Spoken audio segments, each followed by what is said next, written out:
Hey sis, are you there? I heard something was going on with you, but I'm glad that everything seems to have settled down now. I always knew that you were so nice, but I can't believe that you put yourself through all of that just for me. You really are too kind. Do you know that? Tracy, I really wasn't doing what I did for your sake, you know. I broke off my engagement with my fiancé because I caught you two having an affair with each other. Well, I know, but you were engaged to a CEO. You know that it's always been my dream to marry a rich man, right? I don't even know what to say to something like that. Is that supposed to be an excuse? Well, I've just always wanted to live like a spoiled princess, you know? I really don't know. What in the world does that even mean in this day and age? Besides, where did a dream like this even come from? It isn't like we were horribly poor or fantastically rich growing up. Well, I know, but that doesn't mean that I can't want to marry someone who is really rich, because if I did that, then I would never have to work another day in my life. And now I found that man after all this time. It really is like a real-life Cinderella story, isn't it? I don't remember the scene in Cinderella where one of the ugly sisters steals her prince away. Are you sure we were watching the same movie growing up? Oh, come on. You can't actually be mad at me for taking him for myself, right? Don't you know that all's fair in love and war? You just gotta get over this. You think this is something someone can just get over? This isn't a toy or something that you stole from me this time. We aren't kids anymore. You're right. We're adults, and I think that you're forgetting your place right now. I stole your fiancé from you, and that's a fact. You just need to accept the fact that you've been dumped for the better woman. You think I've been dumped? Please, I wouldn't have taken Jerome back if he came begging for me to take him back. I wonder if you have any idea just how pathetic and desperate you sound. I really don't care what you have to say about this anymore. I am through with the both of you. You really don't get it. You aren't the one calling the shots here. Jerome left you for me. Do you understand that? And it's because you weren't enough for him. He chose me over you because it's clear that I'm the better choice. And that's why we had an affair behind your back, because you couldn't make your fiancé happy and now he's left you. I really don't care how you try and frame it. It is true that Jerome cheated on me and that's why we're not getting married. But do you see me crying and moaning over losing him? Whatever, I just know that you've gotten better at hiding it now. But you've always been a little crybaby ever since we were little. Now who's the one trying to act all tough? We both know that you were the one who would resort to tears right away. You're just trying to project your feelings onto me, but it's not going to work.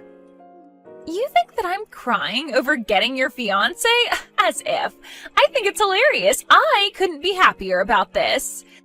You have no idea how long it's been my dream to marry someone like a CEO and never have to work again. It's like my whole life has been leading to this moment. You really have no idea what you're talking about, do you? But whatever, what's done is done. Oh, come on! You can't just be taking it that easy. Can't you send me a message in all caps or shout at me over the phone or something at least?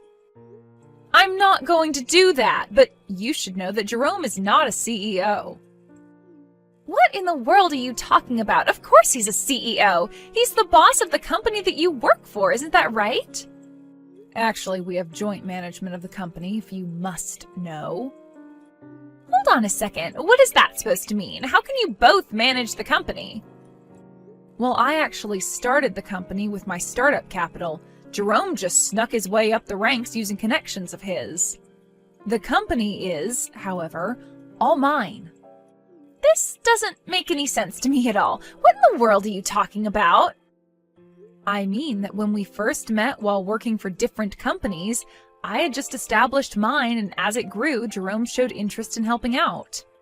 Then we started to talk about getting married. After I got pregnant, the board insisted that I have a co-manager in case anything happened to me, and they selected Jerome.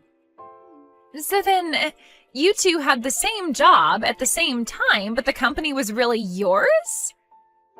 But then, I don't get it. Are you telling me that you're also the CEO of a company? I would say I'm more CEO than Jerome. After all, it was my money that began the company.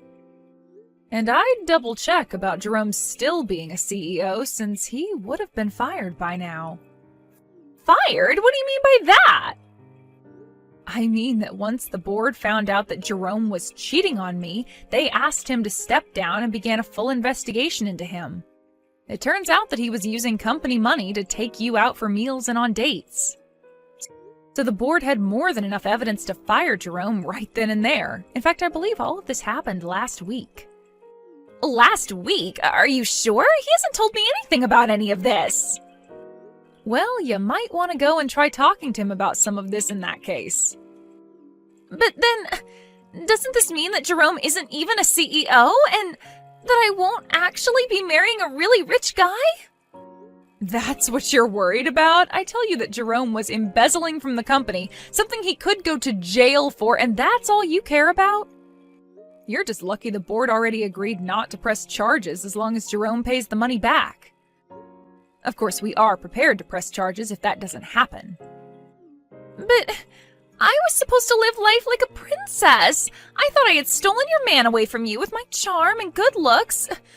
But now you're telling me that the man I stole from you doesn't even have a job? Yeah, and I don't imagine he has much in the way of savings given how lavishly Jerome likes to live. But why didn't you say anything about this to me sooner? You should have warned me about him. Ugh, I never want to talk to you again. Are you really saying that to me? Oh, that message isn't showing up as read. Well, okay then. Have a nice life, sis.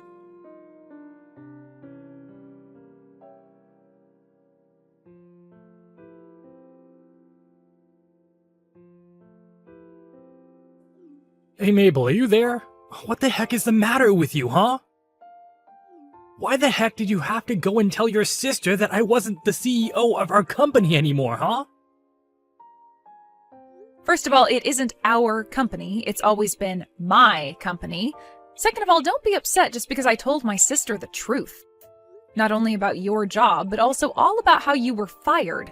After all, it's not like I ever promised that I wouldn't tell her. You little... Don't you realize what you've done? Now she doesn't want to marry me anymore. You've messed up my whole life with this. Oh, so you mean you've managed to fumble marrying 2 women now? You've really got to work on that, Jerome. You would like to think so, wouldn't you? But it shows what you know. And just what is that even supposed to mean, huh? I mean that I wanted to see how you would react. The truth is that I talked to your sister and smoothed things out. So we're still going to be getting married. And just what kind of lies did you have to tell her to get her to go along with that? I told her that the reason I chose to step down from my position as CEO of our company is so that I can do and start my own company. And I've already been preparing for this for a long time. After all, I was the one who took our company to where it is today. I know all about how to raise a successful company from the ground up now. You're really going to start a company all by yourself? What? Like it's hard? I'm going to start a company and it's going to grow far beyond what you could ever imagine. I'll dominate the industry and become untouchable. Well, you might know how to found a company, but that doesn't mean that you're any good as a manager. And I don't think you've ever shown any promise there anyways. Are you kidding me? You're just jealous because I left you and our company to go start my own with my new woman. You can't actually think that I'm jealous of either you or my sister, right? You realize how stupid you sound, don't you?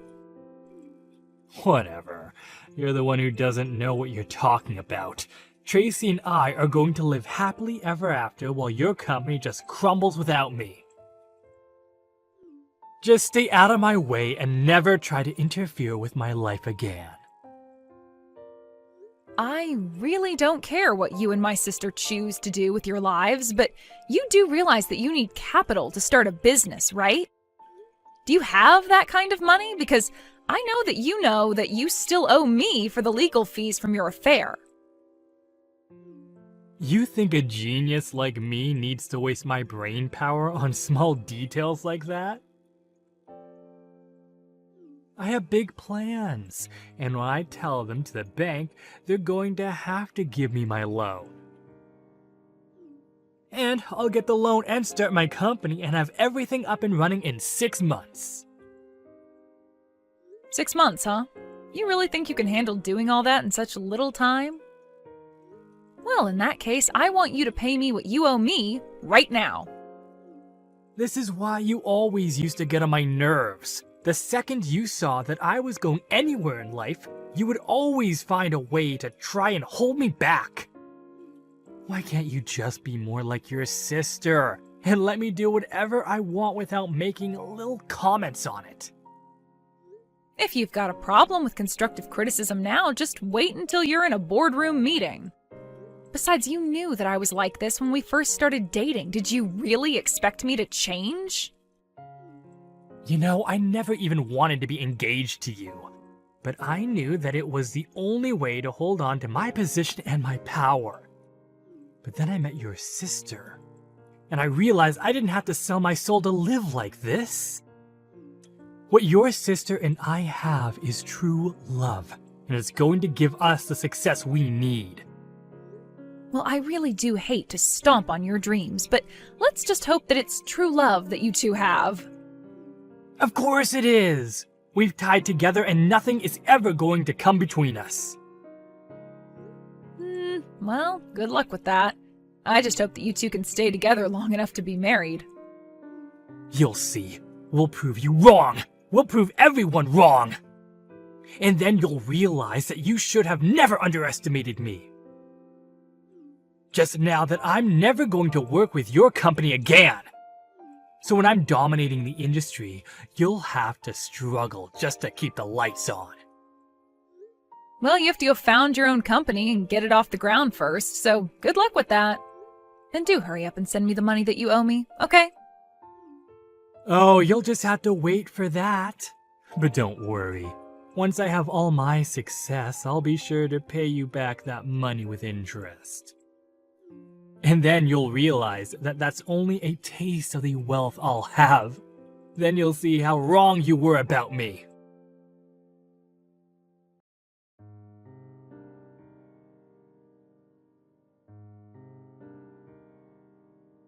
Hey there, Mabel. I just thought you should know Jerome and I moved in together. At first, I was worried about all the things you were telling me about him, like how he wasn't a real CEO or how he embezzled from the company. But then he finally started his own company. And now we've moved into an amazing condo, and we're the happiest that we've ever been. It's amazing. You moved into a condo together with Jerome? Because I haven't even heard anything about him creating a new company. Well, I suppose that's probably because Jerome just runs in different circles from you, doesn't he? This is where we're going to move into. He told me that he already paid for the condo and that they're just getting it ready for us. Oh, wait a second. I think I recognize that view. Isn't that Mammoth Towers? You mean even you've heard of this amazing luxury condo building? Yeah, I have, actually. Do you know what room you're going to be living in? And just why would I share that with you? Don't tell me that you're going to try to break in and try to steal Jerome away from me. Because you should know that the building has guards in it, and someone like you won't be allowed in. Right. Well, in that case, I guess you shouldn't worry about telling me the room number. Ugh, whatever. If you must know, the room number is 2305. So you're on the 23rd floor, then? That's right, we're almost at the very top of the building. I've never gotten to stay in a place so nice. We're finally going to have our happily ever after. Well, it's just kind of funny because that's my unit. Wait, what?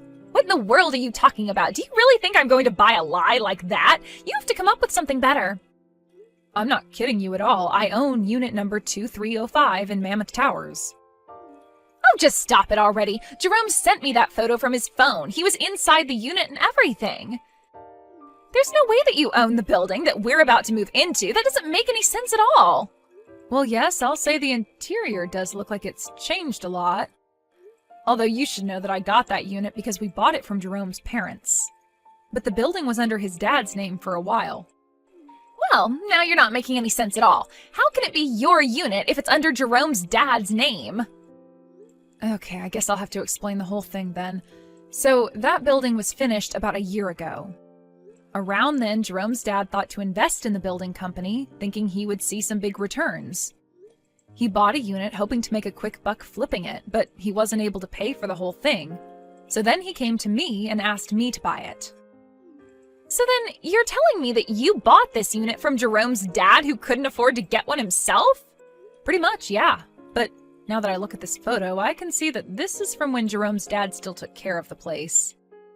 And that's why it's so different from how I have the unit looking now. But this can't be right. I mean, Jerome said that he and I would be moving in there. I already have my bags packed and everything. Well, I don't know what to tell you, except that it's not Jerome's place to choose what to do with it. How could you do this to us? What's the matter with you? I didn't do anything. In fact, you were the one who said that you never wanted to talk to me again. So how is this all coming back onto me?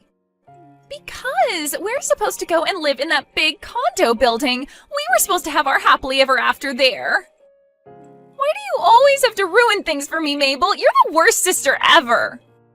Look, I know this is probably a lot for you to take right now, but you can't blame this on me. But it's not just now. You've always stolen everything I wanted from me, even when we were little. I didn't steal anything from you. In fact, you would always take from me. Whenever I tried to get it back, you would instantly start crying to get Mom and Dad on your side. But it's not fair. I want to live in that big condo. It should be all mine. Well, it was never yours nor Jerome's to begin with. A while ago, Jerome's dad needed money right away and offered to sell me the condo for the price he had put into it. I bought it and have been living there for a while. That's how I know that the interior looks different now.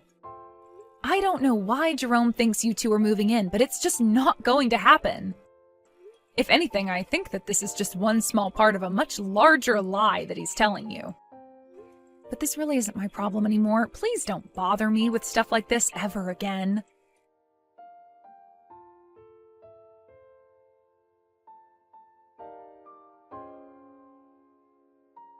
It turns out that when it was time to move, Jerome ended up taking my sister to go and move in with his parents. Apparently, they were in serious debt, and this was part of the plan to use Jerome and Tracy to pay off their debts. Tracy was messaging me, begging to help get her out of there, but I just read her texts and then blocked her number. She tried living with them for a couple of months, just hoping that this was all part of Jerome's plan to start his own company. Of course, he had never really even begun the process and was lying to Tracy this whole time about his intentions. I heard later from my parents that they ended up bailing out Tracy and rescuing her from her in-laws' house. Now, both my mom and dad are keeping a very close eye on Tracy and making sure she finds a job and learns some responsibility. As for me, life went on as normal. Nothing Jerome or Tracy did really ever had a chance to affect me. I told my parents that I wouldn't be doing anything to support my sister, and they understood and agreed with me.